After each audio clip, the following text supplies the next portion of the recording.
Mare, nabalitaan niyo ba? Namatay daw ang anak ni Mang Kanor. Totoo ba pare? Ano ka namatay? Cancer daw yung kinamatay. Kawawa naman. Nako, cancer? Kasi cellphone niya lang yan. Cancer?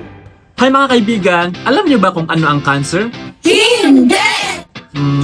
Tara, alamin natin. Mga kaibigan, sama-sama tayong maglakbay kasama si Kiko para alamin kung ano nga ba ang cancer. Ako si Selena, isang selula. Ang katawan ay gawa ng milyong selula na katulad ko. Normal kaming lumalaki at naghahati para gumawa ng bagong selula kapag kailangan ng katawan. Pero minsan, nagiging abnormal ang mga selula. Hindi tumitigil sa paghahati kahit hindi na kailangan. Lumalaki sila ng lampas sa hangganan. Naku po! Bakit sila nagsisiksikan? Iyan ang tinatawag na bukol o tumor. Kapag nanatili lang sa isang lugar, benign. Pero kung kumalat, cancer! Cancer? Ngayon ko lang yan narinig Hindi pa ata uso sa Pilipinas. Nagkakamali ka. Ayon sa World Health Organization, isa sa bawat 6 na tao sa buong mundo ay namamatay dahil sa cancer. Dito sa Pilipinas, may halos 189,000 na bagong kaso noong 2022. Pinakakaraniwang uri ng cancer naman ay ang sa suso sa mga kababaihan at baga naman sa mga kalalakihan. Grabe! Kaya pala dapat talaga natin intindihin ang cancer. Para mas maintindihan kung ano ang cancer, kailangan mong matutunan ang dalawang pangunahing katangian ng abnormal na pagdami ng mga selula, ang benign at malignant. Kami ang benign. Mabagal kaming lumaki, may sarili kaming kapsula at hindi kami kumakalat.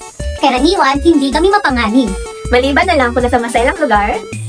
Tulad ng utak. Kami naman ang malignan. Mabilis kaming lumaki. Sumasakop sa katabing tisyo o laman at kaya nang bumalat sa dugo at dili. Parang buo ng bagong bukol. Yikes! Nakakatakot naman sila. Mga kaibigan, sa tingin nyo, alin ang mas delikado? Benign o malignant? Ang benign na tumor ay hindi kumakalat at bihirang bumalik kapag natanggal. Pero, ang malignant tumor o cancer ay invasive, mabilis, mapanganib, at maaaring kumalat. Ngayon, alam na natin ang pagkakaiba. Pero, paano nga ba kumakalat ang cancer? Game start. Kasarin ko! Saan ko kami dadalhin? Sa dugo at lymph. Hindi ako sasakay para makapunta sa iba't ibang parte ng katawan. Wag! Ay! Parang mga mananakop. Tama! Kapag nakalabas ang malignant cell sa pinagmulan, pwede silang kumalat. Ito ang tinatawag na metastasis. Pero paano nga ba natin malalaman kung may cancer? Ito na ang Symptom Squad! Ako si payat-payat. Bigla ka na lang pumapayat kahit hindi ka naman nag-diet.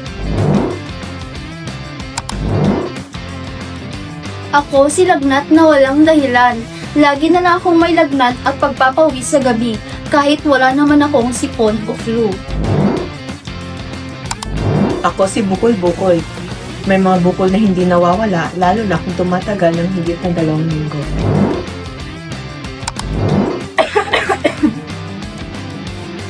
Ako si Dugong Bigla. Pwede itong dugo sa ihi, dumi o pagubok. Delikado kapag hindi pinapansin.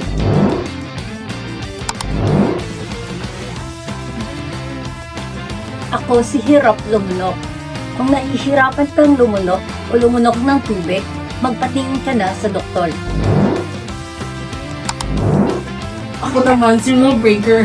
Kapag may biglang pagbabago sa pagbubi o pag-ihi, madalas masakit kung may dugo, huwag palampasin. Ako si Skin Change. Kapag may lumalaki na nunan o nag-iiba ng kulay o madaling pagdugo, red flag yan. At ako si walang energy. Kahit sapat ang aking pahinga, ay ako'y pagod pa rin. Pwedeng sintomas ito ng sakit. Mga kaibigan, naku, kung may ganito, dapat ba nating baliwalain? Tama. Hindi dapat ipagsawalang bahala ang mga sintomas na ito. Hindi lahat ay cancer agad. Pero kapag nararanasan, mas mabuting magpatingin agad sa doktor.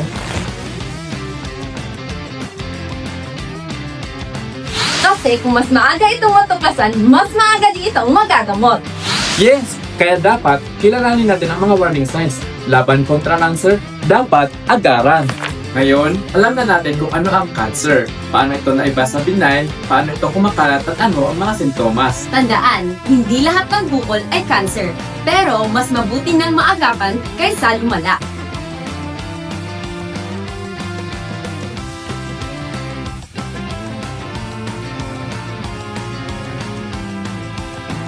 Laban kontra